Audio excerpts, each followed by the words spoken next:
Hello friends, dream girl का आने वाला एपिसोड बहुत ही इंटरेस्टिंग मोड पर आ चुका है, जिसमें मानव का आयशा को डाइवोर्स देने की बात कहने के बाद आयशा बहुत गुस्से में होती है और सबको पार्टी के बहाने अपने स्टूडियो में बुला करके ऊपर सारी भड़ास निकाल रही होती है और समर से कहने लगती है कि इस लक्ष्मी के चक्कर में तुम सारे करियर को लात मार करके आगे चलने के लिए तैयार थे। यही होता है कि जब खैरात में सामान मिलता है ना तो उसकी कद्र नहीं होती है। और समर और लक्ष्मी को पास में खड़ा करके कहने लगती है कि मानव, आपने सही कहा था, इनकी जोड़ी तो परफेक्ट है, दोनों किस्मत का खा रहे हैं।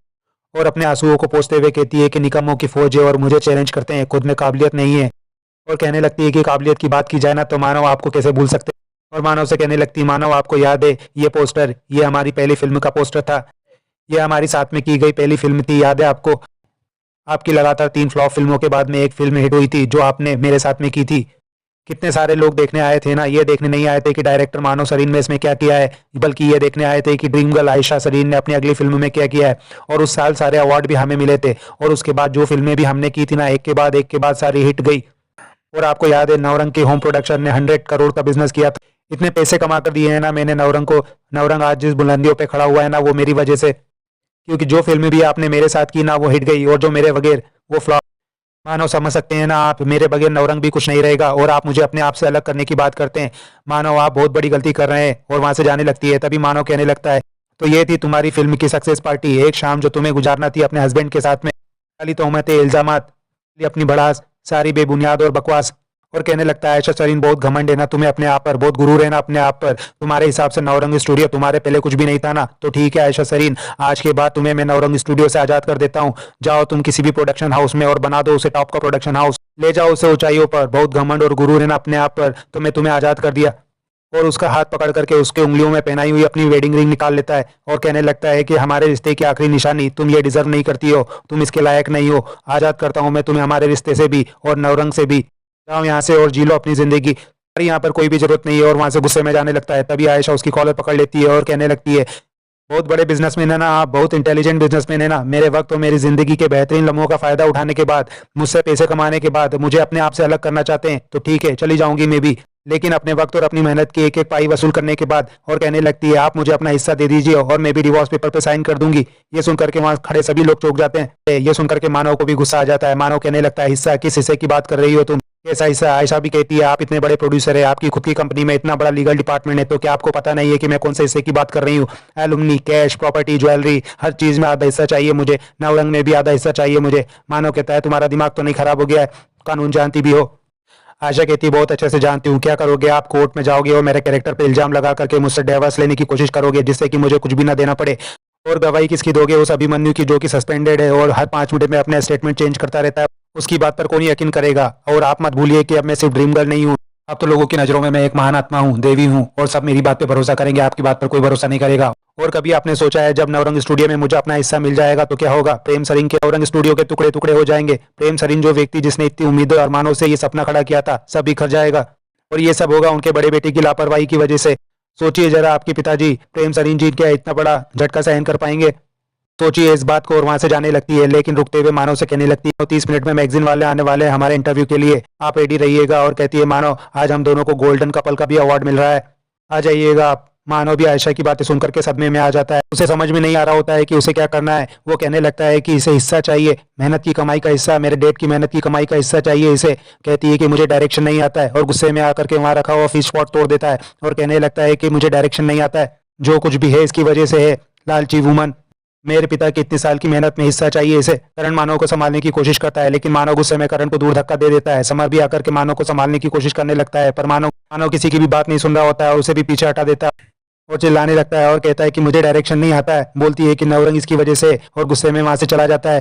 करण भी लक्ष्मी और समर से कहने लगता है कि आयशा दी ने हर बार की तरह इस बार भी चाल चली है, और इस बार जो चाल चली है ना, बहुत ही तेज चाल चली है, फैसला लेना बहुत मुश्किल होगा। उधर मानव भी अपने केबिन में जाकर के गुस्से में परेशान हो रहा होता है और सोचता है कि बर्दाश्त नहीं कर सकता हूँ मैं इस औरत की सूरत।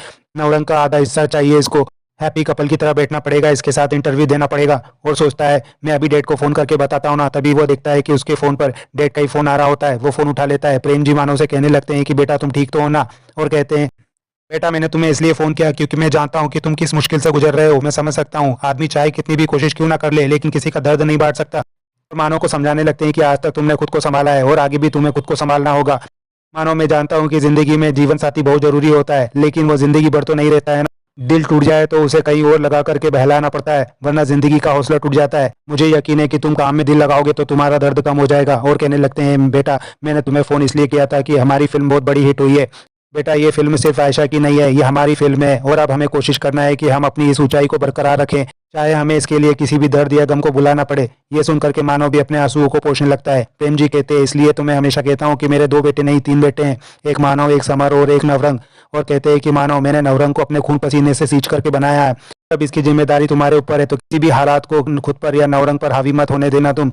और नवरंग में अपनी दिलचस्पी तुम बढ़ा लो, जिससे कि तुम्हारा दर्द कम हो जाएगा। समझ रहे हो ना तुम मैं क्या कहना चाहता हूँ? मानव भी कहता है, मैं आपको थोड़ी देर में फ़ोन करता हूँ, और फ़ोन रख देता है। सोच में पड़ जाता है और बड़ी कश्मकश में होता है, उसे कुछ भी समझ में नहीं आ रहा होता है। आंसू रुक नहीं रहे होते हैं, वो अपने आंसुओं को पोंछते हुए कहने लगता है, मेहनत और मुश्किलों से बना है ये नवरंग, मैं इसके टुकड़े नहीं होने दूंगा। तभी वहां पर आयशा आ जाती है और मानव को इस तरह रोता हुआ देखने लगती है, और मानव से कहती है, मानव मेरी वेडिंग रिंग। समझ सकते हैं ना मानव, बिना वेडिंग रिंग के मैं बाहर कैसे जाऊंगी? प्रेस और मीडिया क्या कहेगा? मैं कभी भी अपनी वेडिंग रिंग के बिना बाहर नहीं जाती हूँ। इस तरह के सवाल उठेंगे कि मेरी वेडिंग रिंग घूम गई या फिर मानव ने वापस ले ली। मैं नहीं चाहती कि लोग हमारे बारे में बातें बनाए। करके मानव अपने पॉकेट से वो रिंग निकाल करके उसे देने लगता है। आयशा हंसते हुए अपनी उंगली उसके सामने कर देती है और उसे रिंग पहनाने का इशारा करने लगती है। मानव गुस्से में वो रिंग उसके हाथ पे ही रख देता है और वहां से जाने लगता है। आयशा मानव को रोकते हुए कहती है, मानव इस तरह नहीं जाना है, और उसकी बाहों में हाथ डाल करके कहती है, अब हम चलते हैं। और मानव को इंटरव्यू के लेकर चली जाती है। कैमरे के सामने जाकर के इस तरह से बिहेव करने लगती है कि जैसे उन दोनों के बीच में कुछ हुआ ही नहीं है। इंटरव्यूअर उनसे सवाल पूछने लगती है, शुरू से लेकर के अब तक के आप दोनों का सफर कैसा रहा है? आयशा भी कहती है, ये तो एक सपने की तरह ही रहा, एक ऐसा सपना जो आज तक कभी नहीं टूटा और मुझे यकीन है कि आगे भी नहीं टूटेगा। और कहने लगती है कि वो कहते हैं ना, ऊपर वाला 2 लोगों को आधी आधी किस्मत दे करके नीचे भेज देता है, और जब वो दोनों लोग मिल जाते हैं तो उनकी किस्मत पूरी हो जाती है। हमारा भी कुछ ऐसा ही है। इंटरव्यूअर पूछने लगती है कि आप अपने आप को एज ए कपल कैसे डिफाइन करेंगे? आयशा हंसते हुए कहने लगती है कि हम दोनों तो 2 जिस्म और एक जान है। इंटरव्यू पूछने लगती है कि पहले प्रपोज किसने किया था? आयशा कहती है, मानव, तुम्हें याद है ना? और कहने लगती है कि मानव से ज़्यादा रोमांटिक मुझे नहीं लगता कि कोई और हो सकता है। मानव ने ही मुझे प्रपोज किया था, बहुत ही रोमांटिक वे में, अंडर दी एफिल टावर। मानव बहुत सहमा हुआ बेटा होता है। तभी इंटरव्यूअर पूछने लगती है कि मानव जी आप कुछ भी नहीं बोल रहे हैं, आफ्टर ऑल आप दोनों का इंटरव्यू है। और पूछने लगती है कि मानव जी आप भी बताइए ना कि आपकी शादीशुदा जिंदगी कैसी चल रही है? मानव सोच में पड़ जाता है। उसे वो दिन याद आने लगता है कि जब वो अपने पिता के साथ नवरंग स्टूडियो आया करता था, तो उसके पिताजी हमेशा नवरंग में एंटर करने के पहले माथा टेका करते थे। और इसका राज उसे प्रेम जी ने बताया था। इस नवरंग स्टूडियो से मेरा बहुत ही अजीब रिश्ता है। जब मैं गुरदासपुर से आया था तो मुंबई में मेरे पास कुछ भी नहीं था। ये नवरंग स्टूडियो ही था जिसने मुझे सब कुछ दिया, पैसा, शोहरत, शोहरत। इसलिए मैं यहाँ रोज आकर के माथा टेकता हूँ। और बताते हैं कि मेरा इससे बहुत ही अजीब रिश्ता है। मैंने इसकी एक एक ईंट को बहुत ही मेहनत और लगन से जोड़ा है। और जब यहाँ पर काम होता है ना, तो कितने लोगों के घरों में चूल्हा जलता है, कितने लोग इस पर निर्भर है। और मानव से वादा लेते हैं कि तुम भी कभी नवरंग या उससे जुड़ी किसी भी चीज का सौदा नहीं करोगे। और अगर तुम ऐसा करते हैं ना, तो मैं मान लूंगा कि तुमने अपने पिता की वसीयत का पूरा फर्ज पूरा किया। और मानव भी कहता है, मैं वादा करता हूँ पापा, मैं नवरंग को हमेशा सहेज कर रखूंगा। तभी वो अपने ख्यालों में खोया होता है। इंटरव्यूअर फिर उससे वापस से पूछती है कि मानव जी कुछ तो बताइए ना अपनी मैरिड लाइफ के बारे में। मानव आयशा की तरफ देख करके कहने लगता है, मुश्किल है जीना आयशा के साथ। तभी बात बदलते हुए कहने लगता है कि मुश्किल है जीना आयशा के साथ के बिना। बहुत ही स्ट्रांग रिलेशन है, बहुत सपोर्ट है आयशा का, बहुत प्यार करती है मुझे।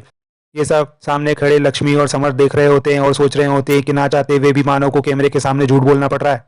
उनकी बातें सुनकर के इंटरव्यूअर भी कहने लगती है, इसलिए तो ऐसे ही नहीं मिला है आप दोनों को गोल्डन कपल अवार्ड। आप दोनों वाकई में एक आइडियल कपल है। और उन दोनों की फोटो साथ में खींचने के लिए कहने लगती है। मानव कहता है कि आप इनकी फोटो खींच लीजिए, मैं तो एक डायरेक्टर हूँ। लेकिन आयशा कहती है, नहीं मानव, इन्हें हम दोनों की फोटो चाहिए, क्योंकि ये कपल अवार्ड के लिए जाएगा।